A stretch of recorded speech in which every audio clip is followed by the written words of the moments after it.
안녕하세요. 대단히 반갑습니다. 행복의 비밀 쇼펜하우어 희망에 대하여 중에서 1. 행복은 근본적으로 객관적 사실보다 주관적인 느낌에 의해 결정된다. 아름다운 여인은 청년의 우상이지만 노인에게는 아무런 느낌도 없이 다가올 수 있다. 2. 웃음이 많은 사람은 행복하고 눈물이 많은 사람은 불행하다. 신이 인간에게 웃음과 울음을 선사한 이유는 무엇일까? 인간은 웃음과 울음을 통해 자신이 가진 감정을 나타낸다. 웃음은 기쁨을, 울음은 슬픔과 정오를 상징한다. 기쁨이 충만한 삶, 그곳에서 행복이 미소 지을 수밖에 없지 않는가? 3. 쾌활한 성격은 행복을 배달하는 지표한 역할을 한다. 그 밖에 다른 모든 것들은 행복의 약속음에 지나지 않는다. 쾌활한 성격이라는 보물을 얻기 위해 노력하라. 쾌활한 성격은 마치 견고한 성과 같아서 그 속으로 들어가기는 어렵지만 한번 들어가면 오랫동안 머물 수 있다. 4. 행복과 불행에 대한 상상력을 억제하라.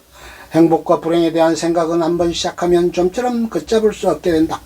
거센 폭풍의 기운에 휩쓸린 것처럼 제멋대로 자라는 것이 상상력의 특징이다. 행복이나 불행에 대한 상상력은 모래성과도 같다. 우리는 상상력으로 모래성을 쌓지 않도록 경계해야 한다. 상상력의 모래성은 많은 열정만을 낭비할 뿐이다.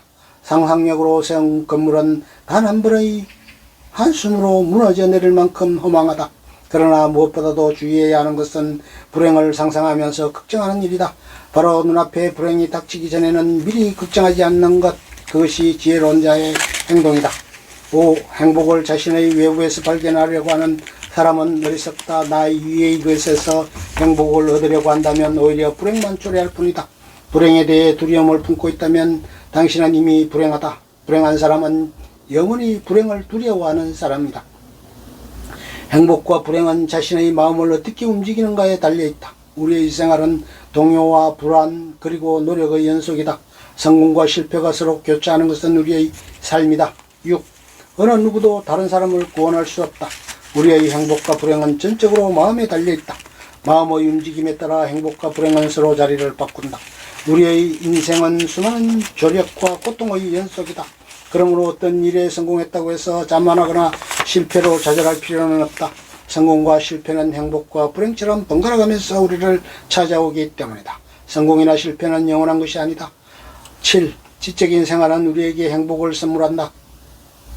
지적인 생활을 누리거나 즐기려면 비범한 정신적 소양이 필요하다. 그러나 지나친 지적 활동은 도리어 불행을 초래하기 쉽다.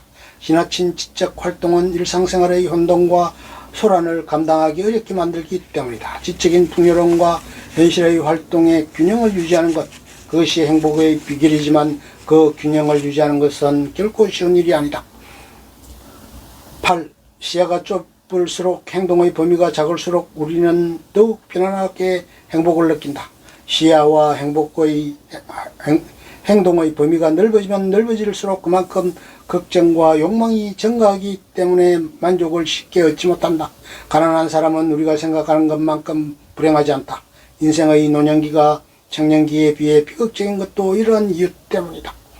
9. 마음의 동요가 적을수록 고통이 줄어든다. 행복이란 고통이 없는 상태라고 할 수 있다. 활동의 영역을 좁히면 외부의 자극에 대한 마음의 동요를 줄일 수 있으며 정신적인 활동을 제한하면 불안에 대한 자극을 줄일 수 있다. 그러나 정신적인 활동의 제한은 안정을 주는 대신 우리를 건태에 빠지게 한다.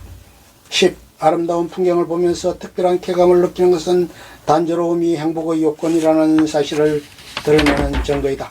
행복은 단조로운 생활 속에서 우러난다. 단순하고 단조로운 생활은 삶의 무거운 짐을 들어준다. 단순함을 실개천에 비유한다면 이 실개천은 사나운 풍랑에도 변함없이 조용하게 흘러 바다에 이르는 힘을 가지고 있다. 11. 나는 모든 소유물을 내 마음속에 이미 가지고 있다. 이렇게 말할 수 있다면 그는 행복을 얻기 위한 자격을 갖춘 사람이다. 행복은 만족할 줄 아는 사람에게 주어진다. 이 세상에서 확신을 가지고 의지할 수 있는 것은 오직 나 자신뿐이다. 다른 사람과의 교제는 혐오와 손실의 위험을 초래하는 경우가 많기 때문이다. 자신에게 만족하면서 확신을 가지는 자는 이미 행복하다. 12. 고독은 그대의 존재를 더욱 빛나게 만든다. 정신적인 고독과 육체적인 고독을 동반할 수 있는 일만큼 세상에서 행복한 일도 없다. 정신적으로는 고독하지만 육체적으로 고독할 수 없는 사람도 다른 세상에 있는 어리석은 사람들과 만나야 한다. 그는 진정한 자유와 안정을 빼앗긴 채 사람들 속에 공허를 느낀다. 반면에 육체적으로만 고독한 사람은 고독의 순간을 고통스럽고 힘겹게 받아들인다. 13. 운명은 우리의 노력과 선택에 의해 언제나 변할 수 있다. 그러나 우리의 인격은 변하지 않는다. 고귀한 성품이나 뛰어난 두뇌, 쾌활한 성격, 예민한 판단, 건강한 육체 등은 우리가 행복해지기 위한 중요한 요소들이다. 따라서 우리는 재물이나 명예보다도 건전한 정신과 육체의 건강에 더욱 많은 노력을 기울여야 할 것이다. 행복을 형성하는 요소 가운데 가장 중요한 것은 쾌활한 성격이다. 쾌활한 성격을 가지고 있는 사람은 삶을 즐거운 것으로 받아들이며 스스로를 행복하다고 느낀다. 14. 삶이 어떤 것으로 다가오는가 하는 문제는 그 사람의 기분에 따라 달라진다. 그 사람의 운명이 아무리 비극적이라 해도 긍정적인 성격을 가진 사람은 자신의 비극을 포도나온 미래를 위한 하나의 과정으로 받아들인다. 그리고 그런 의지는 비극적인 운명을 풍부하고 아름다운 운명으로 바꾼다. 15. 젊고 아름답고 부유한 사람이라고 해도 그 사람이 진정으로 행복한지 아닌지는 어느 누구도 판단할 수 없다. 행복은 객관적인 것이 아니기 때문이다. 행복을 측정하는 유일한 척도는 평온한 마음이다. 언제나 평온한 마음을 유지할 수 있다면 그 사람은 젊거나 늙거나 크거나 작거나 부자이거나 가난하거나 항상 행복한 사람이다. 16. 우리에게 인내하면서 주위를 둘러볼 수 있는 마음의 평안이 필요하다. 마음이 평온하지 않다면 행복은 절대로 우리의 마음속에 들어올 수 없다.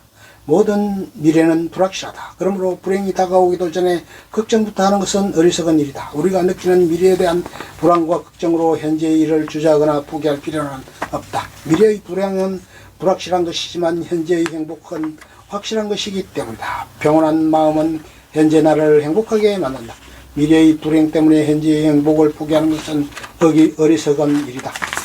17. 가난한 사람들 중에도 즐겁고 만족스러운 표정을 짓고 살아가는 사람이 있다. 그리고 부유한 사람 중에도 언제나 우울하고 불만스러운 표정을 짓고 있는 사람들이 있다. 그것은 재물이 행복의 척도가 아님을 보여주는 증거이다. 가난한 사람이 부유한 사람보다 오히려 더 여유로운 마음을 가지고 있는 경우가 많다. 마음의 여유는 행복과 직결되지만 재물은 마음의 안정보다는 그 재물이 사라져 버리지 않을까 하는 불안을 가져온다. 18. 고독을 통해 얻을 수 있는 가장 커다란 이득은 진정한 나와 함께 있을 수 있다는 사실이다. 그리고 두 번째로 얻을 수 있는 이득은 다른 사람들과 멀리 떨어져 있을 수 있다는 것이다. 19. 행복은 건강이라는 나무에서 피어나는 꽃이다. 건강한 몸과 마음을 유지하기 위해 스스로를 단련하라. 지나친 방탕과 쾌락의 늪으로 끌려 들어가지 않도록 조심하라. 분노나 격정과 같은 격렬한 감정과 혼란을 피하고 정신적인 긴장이 계속되지 않도록 주의해야 한다. 날마다 규칙적인 운동을 하고 습지 않은 음식물에 대한 조절이 필요하다. 인간을 행복하고 불행하게 하는 것은 객관적이고 실제적인 사물이 아니라 그것에 대해 우리가 어떻게 느끼고 어떻게 받아들이는가에 달려있다. 그리고 그런 느낌과 인식은 건강을 전제로 할 때 올바를 수 있다. 건강하면 모든 것이 기쁨의 원천이 된다. 그러나 재산이 아무리 많더라도 그냥 건강하지 않으면 즐길 수 있는 마음의 여유를 가질 수 없다. 20. 플라톤은 인간이 지닌 다양한 성격의 특징을 디스클로스, 음의 기질과 에우콜로스, 양의 기질로 나누었다. 이것은 행복과 불행을 나누는 근본적인 요소라고 할 수 있다. 우리의 성격은 디스콜로스와 에우콜로스의 영향에 의해 형성된다. 불행한 일이 생겼을 때 어떤 사람은 절망의 나력으로 또 어떤 사람은 극복의 기회로 서로 다르게 받아들이는 것은 두 영향에 의한 성격 차이 때문이다. 쾌활한 성격을 가진 사람은 에우콜로스의 영향을 많이 받았기 때문에 모든 일을 긍정적으로 받아들인다. 그리고 디스콜로스의 영향을 많이 받은 사람은 매사에 부정적인 측면을 드러내면서 삶을 불행하게 만든다. 21. 우리의 모든 고뇌는 혼자 있을 수 없다는 점에서 시작된다. 우리는 복잡한 삶을 살아오면서 많은 것을 잃어버리고 있다. 몹시 소중하고 귀중한 것 것들을 삶 속에 묻어둔 채 우리는 그곳을 지나온 것이다. 지혜로운 사람만이 마음의 평화를 누린다. 참을 수 없는 것으로부터 인내하는 방법을, 수다스러움으로부터 침묵하는 방법을, 불친절로부터 친절함의 방법을 배우라. 행복과 불행이 반반의 확률일 때 천성이 우울한 사람은 불행한 결말을, 쾌활한 사람은 행복한 결말을 예상한다. 우울한 성격의 사람은 10가지 계획 가운데 9가지가 성공하면 성공한 9가지는 거들떠보지 않고 실패한 1가지 일에만 집착하면서 고통스럽게 살아간다. 그러나 쾌활한 사람은 커다란 의미를 부여하면서 행복하게 살아간다. 행복과 불행을 받아들이는 성향에 따라 우리의 인생은 다양한 모습으로 변한다. 인생을 행복한 것으로 만드는 몫은 전적으로 나에게 달려있다. 23. 나에게 행복해 보이는 사람은 실제로 자기 자신을 행복하다고 느끼고 있을까? 그러나 그는 내가 모르고 있는 불행 때문에 나보다 더 불행할지도 모른다. 재난을 당했을 때 가장 좋은 위로는 나보다 더한 불행을 겪고 있는 사람을 돌아보는 일이다. 질투의 시선을 다른 방향으로 돌리면서 나를 위로할 때 우리는 그 일을 통해 커다란 위안을 얻을 수 있다. 24. 사람들의 질투의 감정에 사로잡히는 이유는 자신보다 나은 처지의 사람을 바라보기 때문이다. 그 사람이 자신보다 많은 재물을 가지고 있거나 다른 사람으로부터 더 많은 사랑을 받고 있다고 느낄 때 사람들은 대부분 자신의 비참함을 돌아보게 된다. 모든 불행의 시작은 비교하는 것에서 시작된다. 그러나 생각해보라. 이 지구상에서 나보다 불행한 사람이 얼마나 많은지를. 태어날 때부터 눈이 멀었거나 듣지 못하는 사람들, 한 끼 식사도 제대로 못하는 사람들, 그들도 역시 그대의 주변에서 그대와 함께 살고 있는 사람들이다. 25. 우리는 기분은 잠시도 쉬지 않고 변한다. 똑같은 태양도 추울 때는 온몸을 따뜻하게 녹여주는 고마운 존재지만 더운 여름에는 귀찮고 성가신 존재로 바뀌어 버린다. 객관적으로 존재하는 사물과 사건이 있지만 그것을 바라볼 때의 기분에 따라 판이하게 느껴지는 것이다. 끊임없는 변화 속에서 지금도 계속되고 있는 현재는 그것을 당신이 어떻게 느끼고 있는가에 따라 달라진다는 사실을 기억하라. 26. 행복은 다른 사람이 나를 위해 친절을 베풀 때 찾아오는 것이 아니다. 행복은 내가 먼저 다른 사람을 위해 도움의 손길을 내밀 때 찾아온다. 27. 행복은 한 조각의 꿈이다. 오직 고통만이 영원한 실제로 남아있다. 이것은 논란할 필요가 없는 사실이다. 우리의 인생에 대한 평가의 기준은 행복이 아니다. 오히려 불행의 예방이 우선적인 척도가 될 수 있다. 행복하다는 말은 불행하지 않다는 사실을 의미한다. 28.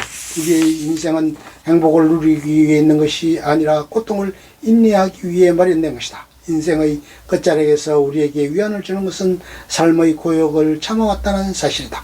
행복한 삶을 살았던 사람이란 일생 동안 정신적이나 육체적으로 감당하기 어려운 고통을 겪지 않은 사람이다. 쾌락과 욕망의 충족을 만족시키면서 살아온 사람은 결코 행복할 수 없다. 그들은 항상 무한한 욕망을 품고 있기 때문이다. 만약 당신이 쾌락의 망상에 사로잡히게 된다면 자기 자신에게는 불만을, 다른 사람에게는 질투를 느끼게 될 것이다.